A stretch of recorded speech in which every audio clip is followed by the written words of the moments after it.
Blinkit एक grocery delivery platform बिल्कुल भी नहीं है, जेप्टो वो भी नहीं है, और स्विगी इंस्टामार्ट अरे भैया वो भी नहीं है। ये तीनों कंपनीज एक ऐसे बिजनेस को रन करती है जिसमें grocery delivery permanently loss making है, और ये कंपनीज ये बात क्लियरली जानती हैं। वो जानबूझकर लॉस ले रही हैं एक स्पेसिफिक रीजन के लिए। तो फिर ये आखिर चल क्या रहा है और ये पैसे आखिर भर कौन रहा है? और सबसे इंपॉर्टेंट बात, जो कन्वीनियंस आप और मैं एक्सपीरियंस कर रहे हैं उसका इतना बड़ा कॉस्ट है, आखिर ये मैथ चलता कैसे है? आज का पूरा वीडियो एक सिंपल मैथमेटिकल ट्रुथ के बारे में है। ग्रोसरी डिलीवरी का जो पूरा का पूरा मॉडल है ये परमानेंटली ब्रोकन है, और इससे बचने के लिए इन प्लेटफॉर्म्स ने एक ऐसा सोल्यूशन निकाला है जो कि मीडिया इतना डिस्कस नहीं करता है। वो सोल्यूशन सीधा आपको और आपके किराने वाले को इन्वॉल्व करता है। एक चीज मैं आपको पहले ही बता देता हूँ, ये कोई स्पेक्यूलेशन नहीं है। एनुअल रिपोर्ट्स में नंबर्स क्लियरली लिखे हुए हैं, सिर्फ उन्हें सही ऑर्डर में देखना पड़ता है। मुझे भी टाइम लगा इन नंबर्स को साथ में रखने के लिए, बट वो मैथ अब जब मैं देख चुका हूँ भाई, मैं फिर से वापस पहले की तरह नहीं सोच सकता हूं। तो देखो, एक स्टैंडर्ड 500 रुपए की ग्रोसरी का ऑर्डर ले लो। ब्लेंडेड ग्रॉस मार्जिन अगर देखोगे वो लगभग 20% होगा, मतलब प्रोडक्ट्स को सेल करके 100 रुपए का ग्रॉस प्रॉफिट आ गया। अब उसमें पैकेजिंग और लास्ट माइल का शिपिंग का भी आप कॉस्ट जोड़ दो तो बस 50 रुपए आपके बच गए। पेमेंट गेटवे या फिर कैश ऑन डिलीवरी का भी आप कॉस्ट जोड़ दो और भी कम बचेगा। जब उसमें डार्क स्टोर का रेंट भी जोड़ दोगे, प्राइम लोकेशंस पे और भी ज्यादा बढ़ जाता है तो और भी कम बचता है। उसके बाद आप उसमें डिजिटल मार्केटिंग ऐड करो, कॉर्पोरेट ओवरहेड्स को भी ऐड करो, टेक्नोलॉजी इंफ्रास्ट्रक्चर है वो भी तो ऐड करना पड़ेगा, राइडर की ट्रेनिंग, एट्रिशन, नए राइडर्स को लेके आना, ये सारा का सारा काम। तो बॉस मैथमेटिक्स बिल्कुल ही क्लियर है, ग्रोसरी डिलीवरी में कंट्रीब्यूशन मार्जिन नेगेटिव ही है। मतलब जितने ज्यादा ग्रोसरी ऑर्डर्स आते हैं उतने ही ज्यादा प्लेटफॉर्म कंसिस्टेंटली लूज करता है। और यही सुन के मुझे भी वही लगा जो कि शायद अभी आपको भी लग रहा होगा कि भाई ये धंधा हो क्यों रहा है आखिर। वेल, ये सब कुछ हो रहा है या तो वेंचर कैपिटल की सब्सिडी पे, जैसे कि एक्सेल या फिर peak 15, elevation capital, light speed या फिर ब्लूम वेंचर्स एटसेट्रा, या फिर इन्वेस्टर के पैसों से, जैसे कि पब्लिक मार्केट इन्वेस्टर्स जिन्होंने ब्लिंकिट या फिर जोमेटो में इन्वेस्टमेंट किया, फिर स्विगी में किया है। एंड मॉडल बहुत ही सिंपल है, लॉस को एब्जॉर्ब करो, कस्टमर्स का डेली का हैबिट बन जाओ और स्केल पे इकोनॉमिक्स वर्क कर जाएगी। ये था पूरा थीसिस और स्केल आया। पिछले साल यानी फिस्कल FY25 में अगर आप देखोगे $7 बिलियन का ग्रॉस ऑर्डर वैल्यू ऑलरेडी हो चुका था। FY26 खत्म हो गया है बट उसके एग्जैक्ट नंबर्स अभी तक पब्लिक नहीं है, और 142% की केगर से ग्रो किया था FY25 तक, पिछले 3 साल में सारा नंबर। लेकिन फंडामेंटल मैथ कभी नहीं बदला। तो एक टर्निंग पॉइंट आया FY25 के अंदर जब इन्वेस्टर्स ने क्लियर कहा अब और नहीं, कंट्रीब्यूशन मार्जिन पॉजिटिव करो पहले, तभी ग्रोथ कैपिटल मिलेगा, वरना आईपीओ का कोई सवाल ही नहीं उठता है। ये हुआ था तब जबकि स्विगी के आईपीओ का टाइम आ चुका था। इस प्रेशर के नीचे प्लेटफॉर्म से 2 मूव्स किए। पहला मूव था फीस, जो आप सुनते हो ना, platform fees, handling fees etcetera, वो सब आया। दूसरा मूव कैटेगरीज। मैं पहले ही बता रहा हूँ, कैटेगरीज जो मैं बोल रहा हूँ ये इस वीडियो का सबसे इंपॉर्टेंट पार्ट है, बट ये हम बाद में बात करेंगे। पहले फीस को जरा समझ लेते हैं। जेप्टो ने फ्री डिलीवरी के थ्रेशोल्ड को 99 रुपीज से गिरा दिया था। हेडलाइन में बहुत ही अच्छा लगता है, लेकिन चेकआउट स्क्रीन पे देखो तो अलग ही पिक्चर दिखती है। हैंडलिंग फी अलग, प्रोसेसिंग फी अलग, सर्च प्राइसिंग अलग, ये सब कुछ अलग लगाने लग गए थे। अब नहीं लगा रहे, लेकिन तब लगाने लग गए थे। और ये फीस स्टैटिक नहीं थी, ये स्केल करती है कार्ट के साइज के हिसाब से। 900 रुपए का कार्ट है तो 28 रुपए लगेंगे, 900 से ऊपर है तो 35 रुपीज हैंडलिंग फी लग जाएगी। क्योंकि हैंडलिंग फीस का तो कॉन्सेप्ट ही वो है ना, जितने ज्यादा सामान है, जितना बड़ा ऑर्डर है, उतना ज्यादा हैंडल आपको करना पड़ेगा चीजों को, तो उतना ज्यादा एफर्ट है, एफर्ट के हिसाब से ज्यादा रुपए हैं। और इन सब के ऊपर जीएसटी भी लगा देते थे। मतलब जो फ्री डिलीवरी की हेडलाइन है उसकी एक्चुअल कॉस्ट चेकआउट के स्क्रीन पे कॉम्प्लेक्स फी का मैट्रिक्स बन जाता था। और ये जो पूरा सिस्टम है इसको बोलते हैं ड्रिप प्राइसिंग, जिसको सीसीपीए, जो कि इंडिया की कंज्यूमर प्रोटेक्शन अथॉरिटी है, उसने स्पेसिफिकली इसको एक डार्क पैटर्न डिक्लेयर कर दिया था। और इसी का रिजल्ट है कि इन सारी कंपनीज को कंप्लायंस में आना पड़ा। लेकिन अब यहीं पे आता है वो दूसरा मूव जो कि इस पूरी स्टोरी का एक्चुअल बैकबोन है। चलो मुझे एक बात बताओ, एक 70,000 रुपए का जो आईफोन होता है उसको डिलीवर करने में लास्ट माइल में कितना खर्चा आता होगा? 20 से 30 रुपए, शायद 50 रुपए। और सेम कॉस्ट आता होगा जब आप एक दही का पैकेट डिलीवर करते हैं। तो जरा सोचो एक minute, same rider, same distance, same fuel, same packaging, same effort, लेकिन मार्जिन दिन रात का अंतर। दही से वो प्लेटफॉर्म अर्न करता है 5 से 7 रुपए, आईफोन से 10,000 से 17,000 रुपए तक की कमाई। एक सिंगल आईफोन डिलीवरी पे वो इतना कमाता है जो कि पूरे दिन के 200 से 300 ऑर्डर से वो कमाएगा। वो सिंगल आईफोन का एक ऑर्डर पूरे कंबाइंड लॉसेस को एक साथ ऑफसेट कर देता है। ये वो रेवोल्यूशन है जिसके बारे में कोई भी ठीक से बात नहीं करता है। ग्रोसरी सिर्फ बेट है, ग्रोसरी से असली पैसा नहीं बनेगा।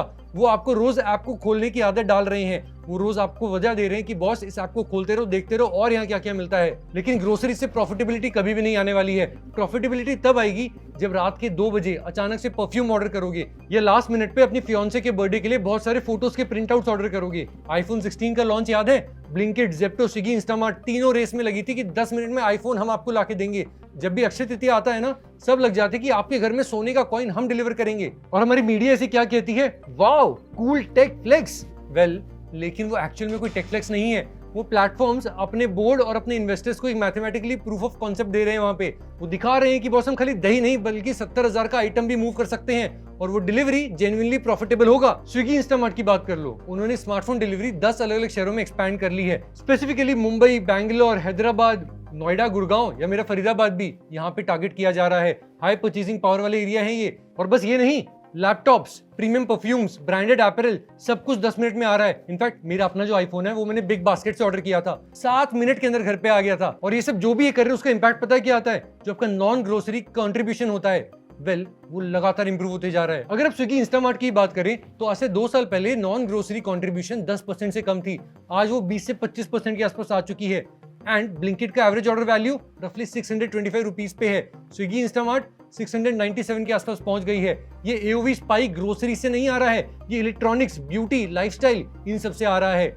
और यहीं पे दोस्तों जरा एक सेकंड के लिए रुको, सोचो इस शिफ्ट का आखिर मतलब क्या होता है। ये कंपनीज खुद को ग्रोसरी डिलीवरी प्लेटफॉर्म्स कहती हैं, वो डायरेक्टली अमेजॉन और फ्लिपकार्ट को चैलेंज कर रही है भैया। ये इंपल्स परचेज की पूरी कैटेगरी में उनसे लड़ना चाह रही हैं। वो जो इमोशन होता है ना, मुझे कल नहीं चाहिए, मुझे अभी चाहिए, अभी अभी अभी, ये उस इमोशन को कैप्चर कर रही हैं। Amazon इंडिया की जरा बात कर लो, उनके पास almost 1.6 to 2 crore prime members हैं और वो भी 300 डार्क स्टोर्स के साथ Amazon नाउ को लेकर आ गए हैं। अब कंपटीशन अभी और ज्यादा बढ़ रहा है, लेकिन सबकी स्ट्रैटेजी डिट्टो पक्का सेम है।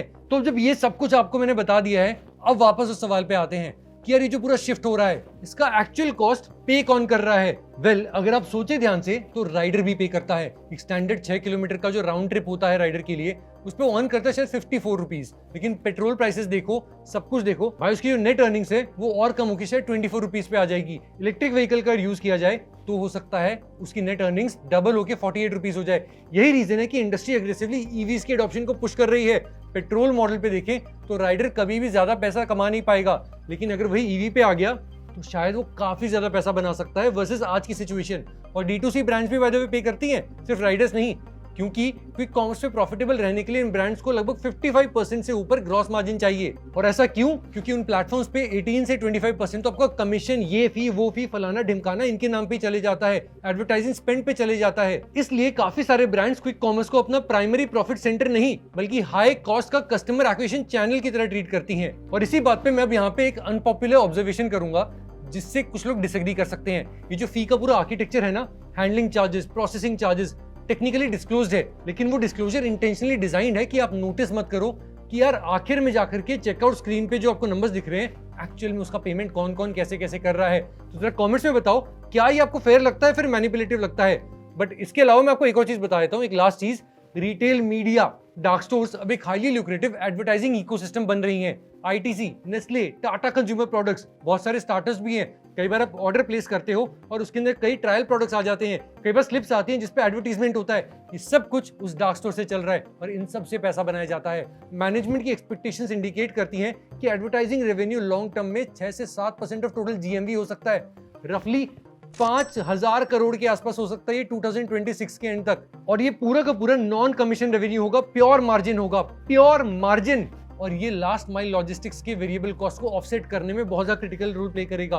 तो अब जरा पूरी पिक्चर को क्लियरली हम समझ चुके हैं। Grocery delivery was never the business. Grocery delivery एक हैबिट का लूप है, एक हुक है, एक कस्टमर एक्विजिशन का तरीका है, एक तरीका ये इंश्योर करने का कि वो जो कस्टमर्स हैं वो हर रोज ऐप को जरूर खोलें और देखें यहाँ पे और क्या मिलता है। रियल बिजनेस यही है, उस डेली हैबिट के लूप में प्रीमियम कैटेगरी के परचेजेस को पुश करो, वहां कन्वर्जन लेके आओ और वहां से भर भर के पैसा कमाओ। जो लॉसेस ग्रोसरी वाले में हो रहे हैं उनको ऐसे कवर कर लो और बाकी जो बचा सब चांदी ही चांदी है। और वो किराना का जो हमारा बिलियंस ऑफ डॉलर्स का लॉसेस हो रहे हैं या फिर वो कंज्यूमर्स के जो हिडन फीस लग रहे हैं ना, ये सब कुछ इस मॉडल का नेसेसरी ऑपरेशनल कॉस्ट है। लेकिन इस पूरे सिस्टम में एक और चीज है जो अभी तक मैंने आपको नहीं बताया है, वो है psychological infrastructure. Minded psychological infrastructure जो कंपनीज अपने एप्स के अंदर डिलिबरेटली बिल्ड करती हैं ताकि आप वो चीजें भी खरीदें जिसके लिए आपका दिमाग आपको बोल रहा है भाई मत कर।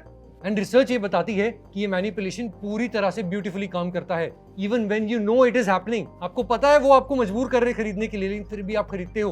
और ये कैसे चलता है अगली वीडियो में बताऊंगा, क्योंकि वो अपने आप में पूरा बड़ा डीप डाइव बनेगा। तो जरा सब्सक्राइब का बटन दबा दो, अगली वीडियो में मिलते हैं। 2-3 दिन के अंदर वापस आ जाएंगे हम, तो तब मिलते हैं। आप देख रहे हैं ग्रो एज और मैं हूं जयंत मुंद्रा।